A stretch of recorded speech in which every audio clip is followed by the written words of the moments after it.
চলে এসেছি নদী পাড়ে আকাশি বাড়ি গল্পের শেষ পর্ব নিয়ে। গল্পটি যদি তোমাদের ভালো লেগে থাকে আমার চ্যানেলটি সাবস্ক্রাইব করে আমার চ্যানেলের সাথে থেকো। আকাশি বাড়ির চারদিক তখন অদ্ভুত নীলচে আলোয় ঢেকে গেছে। রাত গভীর হতে হতে নদীর ঢেউ পর্যন্ত থেমে গেছে। মনে হচ্ছে যেন পুরো প্রকৃতি অপেক্ষা করছে, আজকের রাতটাই হবে শেষ। ঋদ্ধি মায়ার হাত চেপে ধরে বলল, মায়া, আজ যদি সত্যি সব শেষ হয়ে যায় তুমি ভয় পেও না, আমি আছি তোমার সঙ্গে। মায়া মাথা নেড়ে ধীরে বলল, আমি ভয় পাচ্ছি না ঋদ্ধি। আজ মনে হচ্ছে যাকে আমি এতদিন স্বপ্নে দেখেছি সে সত্যিই আমাকে ডাকছে। ঠিক সেই সময় ওপরতলার ঘরটা আবার ধপ করে বন্ধ হয়ে গেল। দরজার নিচ দিয়ে নীল আলো বের হতে লাগলো। বাতাস ঠান্ডা হয়ে উঠতেই দেয়ালের পুরনো ছবিগুলো কাঁপতে লাগলো, যেন অতীত জীবন্ত হয়ে উঠেছে। ঋদ্ধি মোমবাতিটি জ্বালিয়ে বলল, চলো, নীলময়ী অপেক্ষা করছে। দুজন সিঁড়ি বেয়ে ওপরে উঠতেই মায়া আচমকা থেমে গেল। তার চোখের সামনে হঠাৎ এক দৃশ্য ভেসে উঠল। নীল শাড়ি পরা নীলময়ী ছুটে যাচ্ছে, কেউ তাকে পেছন থেকে টেনে ধরেছে। এক প্রচণ্ড চিৎকার, তারপর কালো অন্ধকার। মায়া হাঁপাতে লাগলো। ঋদ্ধি, আমি দেখলাম, আমি জানি কি হয়েছিল সেই রাতে। ঋদ্ধি তাকিয়ে রইল। বলো, কি দেখলে? মায়ার কণ্ঠ কাঁপছিল। নীলময়ীকে হত্যা করা হয়েছিল, আর যে করেছিল সে এ বাড়ির লোক নয়, বাইরে থেকে কেউ এসেছিল। কেউ যার সঙ্গে তার গভীর সম্পর্ক ছিল। ঠিক তক্ষুনি ওপরে থাকা ঘরের দরজা ধীরে ধীরে নিজে থেকেই খুলে গেল। ঘরের মাঝখানে দাঁড়িয়েছিল সে, নীল আলোয় তৈরি নীলময়ীর ছায়া। কিন্তু আজ সে অন্যরকম।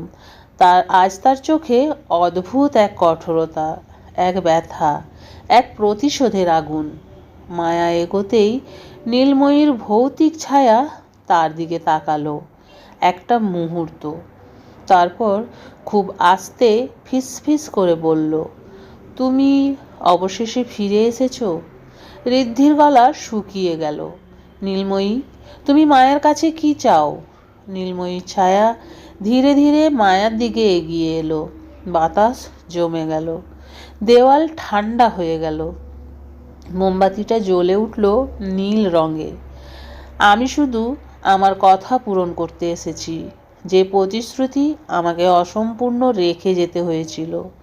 মায়া, তুমি সেই প্রতিশ্রুতিরই ধার। মায়া বিস্ময়ে বলল, আমি? কিন্তু কেন? নীলময়ীর কণ্ঠ ভেঙে গেল, কারণ তুমি আমার পুনর্জন্ম। ঋদ্ধি স্তব্ধ। মায়া এক পা পিছিয়ে গেল। আমি তোমার? নীলময়ী মাথা নেড়ে বলল, হ্যাঁ, তোমার চোখে আমার স্মৃতি লুকিয়ে আছে, আর আজ সেই স্মৃতি জাগবে, কারণ আজ সে ফিরে আসছে। হঠাৎ ঘরের জানালা ধাম করে খুলে গেল। বাতাসের ঝাপটা এসে মোমবাতি নিভিয়ে দিল। অন্ধকারের ভেতর একটি ভারী পদচারণার শব্দ শোনা গেল। ধীরে ধীরে কেউ সিঁড়ি বেয়ে ওপরে উঠে আসছে। নীলময়ী ছায়া বলল, সেই আমার মৃত্যুর কারণ। আজ রাতে সত্য সামনে আসবে। ঋদ্ধি মায়ার কাঁধে হাত রাখতেই মায়া ফিসফিস করে বলল, ঋদ্ধি, আমি ভয় পাচ্ছি না। আজ বুঝেছি এই গল্পটা আমাকেই শেষ করতে হবে। সিঁড়ির শেষ ধাপে একজনের ছায়া দেখা গেল। পুরো ঘর নীল আলোয় জ্বলে উঠল। মায়া শ্বাস বন্ধ করে তাকিয়ে রইল। যে মানুষটা দাঁড়িয়ে আছে ওই তো নীলময়ীর খুনি। আর তার মুখ দেখে মায়া চমকে উঠল, কারণ সে মানুষটা একসময় মায়ার নিজের জীবনে থেকেছে। তার ঠোঁট কাঁপল। তুমি? আকাশি বাড়ি কেঁপে উঠল। বাতাস কাঁপতে লাগলো, এবং এভাবেই শুরু হলো প্রতিশোধের শেষ রাত। সিঁড়ির মাথায় দাঁড়িয়ে থাকা মানুষটার মুখটা ধীরে ধীরে পরিষ্কার হতে লাগলো। মোমবাতির নীল আলোয় মায়া স্থির হয়ে গেল। তার ঠোঁট কাঁপল। তুমি? আনন্দ? ঋদ্ধি অবাক হয়ে মায়ার দিকে তাকালো। আনন্দকে? মায়ার গলা শুকিয়ে গেল। ও আমার মায়ের ছোটবেলার বন্ধুর ছেলে। ছোটবেলায় আমাদের বাড়িতে আসতো, কিন্তু আমি কখনো জানতাম না ও আকাশী বাড়ির সঙ্গে জড়িত। আনন্দ ধীরে ধীরে ঘরের মধ্যে ঢুকলো। তার মুখে অদ্ভুত ঠান্ডা হাসি। তুমি অবাক হয়েছ মায়া? হওয়া উচিত, কারণ তুমি জানতেই পারোনি তুমি কে। নীলময়ীর ছায়া রাগে কেঁপে উঠল। ঘরের চারিদিকের কাগজপত্র, পুরনো কাপড়, টেবিল সব দুলে উঠল। তুই? তার কণ্ঠ বাতাসে ছুরি হয়ে কেটে গেল। ঋদ্ধি চিৎকার করে বলল, আনন্দ, তুমি নীলময়ীকে হত্যা করেছিলে? আনন্দ ঠান্ডা স্বরে বলল, হ্যাঁ করেছিলাম। মায়ার চোখ বড় করে তাকালো। কেন? কেন করেছিলে তাকে? আনন্দর চোখ দুটো ভয়ঙ্কর হয়ে উঠল। কারণ নীলময়ী আমাকে ভালোবাসতো না। সে ভালোবাসতো অন্য কাউকে, যাকে আমি সহ্য করতে পারিনি। ঋদ্ধি চমকে বলল, এই ছবির ছেলেটা নীলময়ীর প্রেমিক?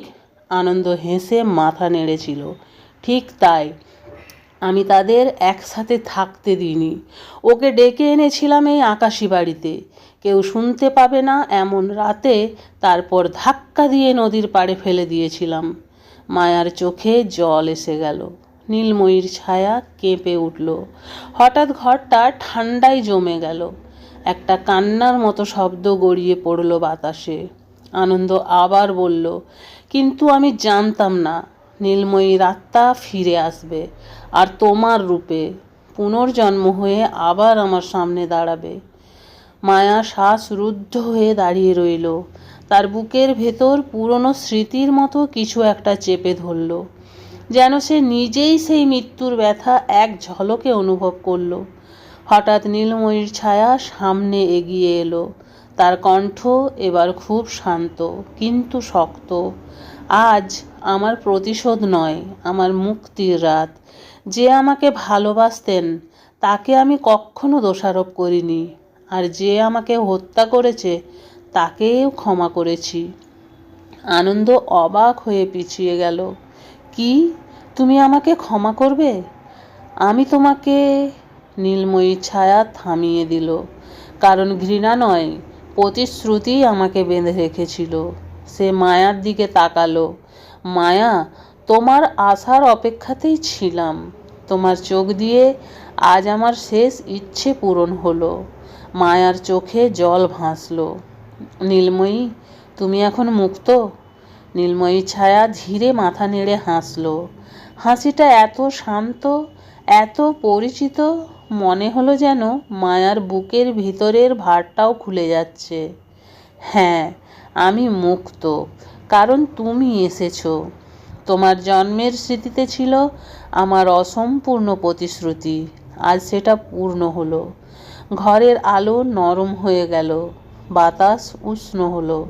ছায়াটা নীল আলোতে ঝিকমিক দিয়ে ধীরে ধীরে মিলিয়ে যেতে লাগলো।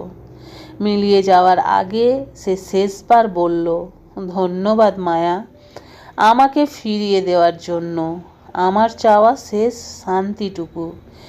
এবং মুহূর্তের মধ্যেই ঘরটা আলোয় ভরে উঠল, ঠিক ভোরের প্রথম নরম সূর্যালোকের মতো। সব ঠান্ডা, সব ভয়, সব কষ্ট মিলিয়ে গেল। আনন্দ হাঁটু গেড়ে বসে পড়ল, তার মুখে অনুশোচনার চিহ্ন। আমি দোষী, আমার যা শাস্তি হয়। ঋদ্ধি তাকে থামিয়ে বলল, তোমার বিচার হবে। এই বাড়ির দুঃস্মৃতি আজ শেষ হলো। মায়া বাইরে তাকিয়ে দেখল, আকাশী বাড়ির নীলচে আলোটা ধীরে ধীরে হারিয়ে যাচ্ছে। বাড়িটা যেন শেষমেশ স্বস্তির নিঃশ্বাস ফেলছে। ঋদ্ধি মায়ার পাশে এসে দাঁড়ালো। মায়া, তোমার কেমন লাগছে? মায়া নরম হাসলো, হালকা, যেন অনেক বছর ধরে বয়ে বেড়ানো একটা বোঝা আজ নেমে গেল। ঋদ্ধি তার হাত ধরে বলল, চলো, এই বাড়ি এখন শান্ত, আমাদের জীবনে নতুন আলো আসুক। মায়া মাথা তুলে হাসল। হ্যাঁ ঋদ্ধি, এবার নতুন গল্প শুরু করব দুজনে। আকাশি বাড়ির শেষ জানালায় সূর্যের আলো পড়ল। সেই আলোয় মনে হলো নীলময়ী যেন হাসছে দূর থেকে, মুক্ত, শান্ত আর অশেষ আলোতে মিলিয়ে যাচ্ছে। আজকের গল্পটি এখানেই শেষ হলো। গল্পটি তোমাদের কেমন লাগলো অবশ্যই একটি কমেন্ট করে জানিও, এবং পরবর্তী গল্প খুব শীঘ্রই নিয়ে আসবো। ততক্ষণ অপেক্ষা করো।